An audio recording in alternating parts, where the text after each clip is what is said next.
Here's a question that sounds simple and turns out to have a genuinely strange answer. Silver demand rose again this year. So where does the next ounce actually come from? Not the next 100 million ounces, 1 ounce. If the world needs 1 more ounce of silver next year than it needed this year, who decides to produce it? And what would actually have to happen for them to say yes? I'm going to walk through every place that ounce could realistically come from. Most of them are dead ends, and I'll show you exactly why. What's left over at the end isn't an opinion about where silver is headed. It's closer to simple arithmetic, and once you see it, you'll understand why this metal behaves so differently from almost everything else that gets mined, drilled, or grown. Insert if retention dips. And there's one specific number, the smallest, most boring-sounding percentage in this entire video, that tells you more about where silver is headed than any price chart does. I'll get to it in a few minutes. Quick note before we go further. This video is for informational and educational purposes only. I'm not a financial advisor, and this isn't personalized investment advice. Precious metals are volatile, structural stories can take years to play out, and prices can move against a thesis for a long time, even when the underlying mechanics hold. Everything here is accurate as of when this was recorded. Please do your own research and talk to a licensed advisor before making decisions with your money. Now let's get into it. Section 1. The sentence that shouldn't make sense. Let's start with the part that should bother anyone who's taken a basic economics class. Over the past year, silver's average price rose by more than 40%. Global mine production barely moved, up roughly 3% in 2025, and actually forecast to dip slightly this year, down about 0.3%. In almost any other market, that doesn't parse. Price is supposed to be a signal. You raise the price of a thing, and the people who make that thing make more of it. That's the first lesson in the first chapter of the first economics textbook, and it generally works for wheat, for oil, for lithium, for shipping capacity. Prices go up, production ramps up to meet it, the gap closes. Silver didn't do that. A more than 40% price increase produced almost no additional supply. And this isn't a one-year fluke. The global silver market is on track for its 6th consecutive annual deficit, meaning the world has used more silver than it's mined and recycled combined every single year since 2021. So I want to actually answer the question instead of just repeating the word shortage and moving on. Where is the next ounce supposed to come from?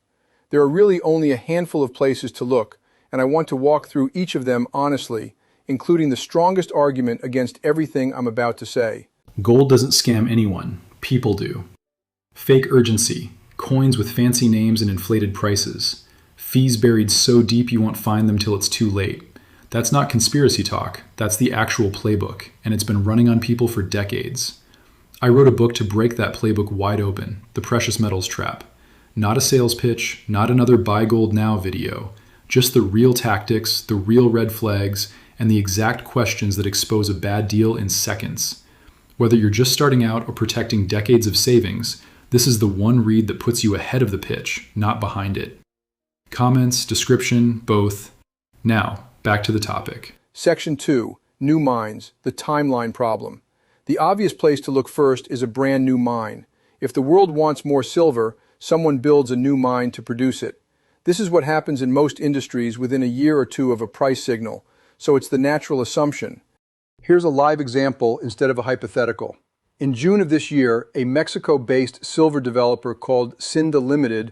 Completed a combined IPO and private placement worth roughly $323 million, backed in part by Fresnillo, the world's largest primary silver producer, and Franco-Nevada, a major gold royalty company. That's about as much institutional confidence as a project can attract, in the most favorable silver pricing environment in decades. Sinda's target for first production at its Caracol deposit in Guanajuato, 2031. Read that again. Fully financed, backed by the industry's largest player, developed during a historic price spike, and the metal still doesn't reach the market for roughly 5 years. And that's the fast case, because the deposit itself was already discovered back in 2016 and has its permits in hand. Independent industry analysis puts the typical timeline from an actual new discovery to first production at anywhere from 7 to 15 years, once you account for permitting, financing, and construction in jurisdictions that are, on the whole, becoming more difficult to mine in, not less. So here's the honest conclusion. New mine supply cannot answer a price signal from this year, or even from a few years ago. The mines producing today were financed on decisions made when silver traded in the teens. Whatever the price does between now and next year is close to irrelevant to how much new metal comes out of the ground before the 2030s. This path is real, but it's a decade-long path, not a next-year path. Section 3. Existing mines. Why the obvious fix doesn't work. The second place to look is the one that, on paper, should actually work. You don't need a new mine, you just need the mines already running to produce a bit more. Higher throughput, an extra shift, pushing harder on existing operations. Here's why that mostly doesn't happen, and it's the single most important mechanism in this entire video, so I want to walk through it slowly. Silver is mostly not mined on purpose. It's found. Of the roughly 847 million ounces mined last year, only about 26%, a record low, came from mines built specifically to produce silver. Lead and zinc mines were the single largest source, copper mines came second, and gold mines contributed a smaller share on top of that. The United States Geological Survey reaches the identical conclusion from a completely separate data set. Silver is obtained primarily as a byproduct of lead, zinc, copper, and gold mining, in that order. Think through what that actually means for decision-making. When a copper mine produces silver, nobody at that company decided to produce silver. The silver is simply present in the same ore body as the copper. The board's production decisions are made by looking at copper prices, copper demand, and copper costs. Silver shows up in the accounts as a byproduct credit that lowers the reported cost of producing copper. The silver price isn't an input into that decision at all, it's just an output of it. So when silver's price jumps 40% and supply barely responds, the honest answer is that you're asking a copper executive to change a copper mining plan because of a metal that isn't his business. He isn't going to, and there's no real mechanism by which he would. If you want more silver out of existing operations, what actually moves the needle is a higher copper price, a higher zinc price, or a higher lead price, not silver's own price. And this year, forecasts have base metal linked output essentially flat, while primary silver mine production stays roughly where it was, constrained by ore grade, permitting, and water access, all things that take years to change, price spike or not. Now here's the argument that actually pushes back hardest against everything I've just said, and it deserves a fair hearing because it's genuinely strong. Section 4, Recycling and Demand Destruction, the real counter-arguments. I want to give the two strongest counter-arguments their proper due, because a one-sided case isn't worth much. The first is recycling, and is genuinely real. Unlike mine supply, scrap silver does respond to price the way a textbook says it should. When prices rise, people sell old silverware.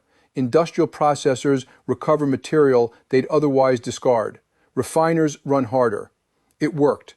Recycling hit roughly 197.6 million ounces last year, a 13-year high, and is forecast to climb further this year to around 211 million ounces. Anyone who tells you recycling doesn't matter isn't being straight with you. But it has two real limits. First, a chunk of that response has already happened.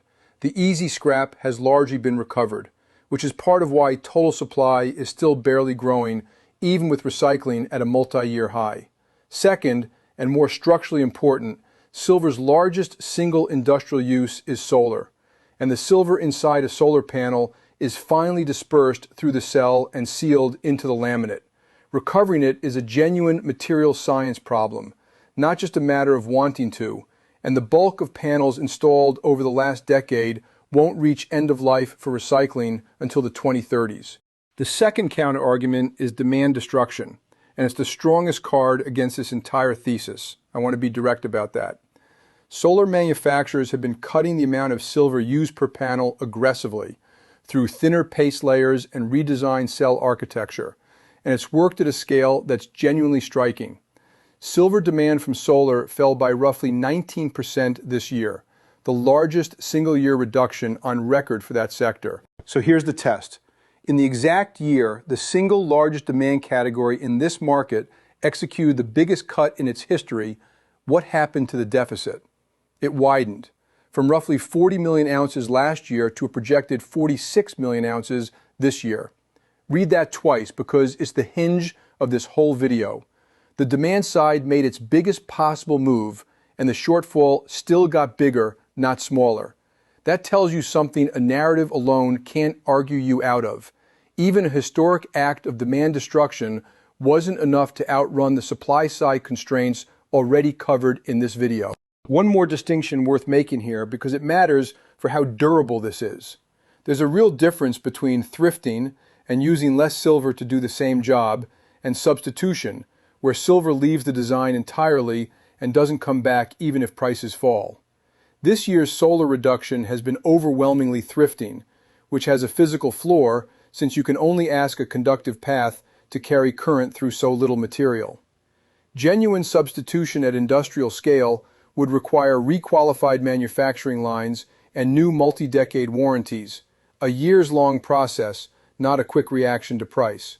Section 5, where the gap has actually been coming from. So if new mines are a decade away, existing mines answer to a different metal's economics. Recycling has already given much of what it can, and demand destruction just had its best year on record and still lost. Where has the gap actually been covered from for 6 years running? The answer is above ground stock, silver that's already been mined and is sitting in vaults, warehouse inventories, and private holdings.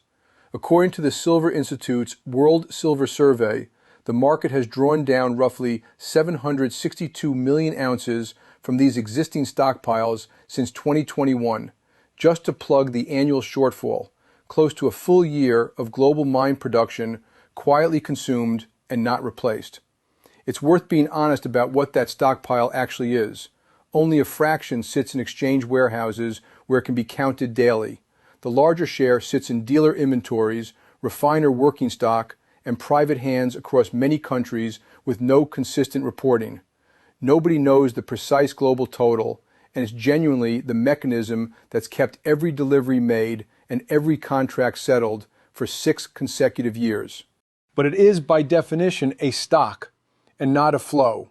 It doesn't regenerate on its own, and the buffer available to absorb next year's shortfall is smaller than the one that absorbed this year's. That's the honest state of the market right now.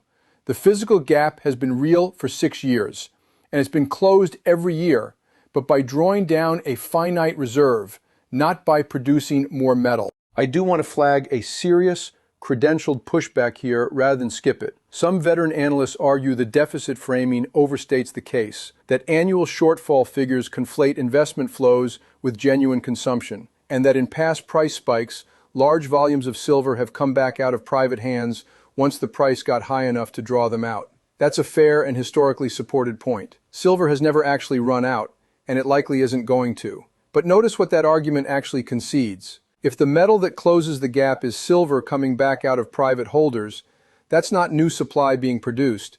It's the same price-driven mechanism, just described from the demand side instead of the supply side. Both readings can be true at once, and understanding both is more useful than picking one team. Section 6. What this actually means and how to watch it. Here's the honest way to think about what all of this adds up to, without turning it into a prediction about next week's price. In a normal commodity market, price rises, producers respond, and quantity does the work of closing an imbalance. In silver, quantity mostly can't do that job. The majority of supply answers to copper, lead, and zinc economics rather than silver's own price. New dedicated supply is the better part of a decade away, even in the best finance cases, and the demand side has already made its biggest one-year move. That leaves prices close to the only variable still free to move, which helps explain why silver swings, including this year's run to an all-time high near $121 and its subsequent correction back into the 60s, tend to be sharp and violent rather than gradual. If you want a genuinely useful thing to track instead of the daily price, watch the primary mine share of total production, currently near that record low of 26%. If that number climbs back up meaningfully over time, it means the supply side is regaining some ability to respond to silver's own price. and this entire structural case weakens. If it keeps falling, the market is becoming more dependent on decisions made by people who aren't in the silver business at all. Also worth watching, whether solar manufacturers cross the line from thrifting into full substitution at industrial scale, which would be the one demand-side shift genuinely capable of closing the gap without price doing the work. None of this tells you what silver does next month. Structural mechanics describe the shape of a market over years, not the timing of any single week, and treating them as a short-term price call would be selling you something they were never built to promise. So here's where that leaves the question I opened with. If the world needs 1 more ounce of silver next year, it mostly doesn't come from a new mine. That's a 2030 story. It mostly doesn't come from existing mines choosing to produce more. That decision belongs to copper and zinc executives, not silver. Recycling has already given a meaningful share of what it can, and demand destruction just had its best year on record, and the deficit still widened anyway. What's left is a finite stockpile that's been quietly shrinking for 6 straight years.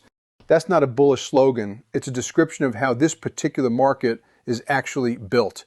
Whether that structure holds, weakens, or breaks is something worth watching for yourself using the specific numbers I gave you today, rather than taking anyone's word for it, including mine.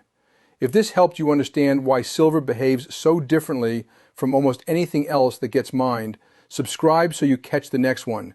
And let me know in the comments, does the primary mine share number surprise you as much as it surprised me the first time I looked at it? This isn't financial advice. Do your own research, and I'll see you in the next one.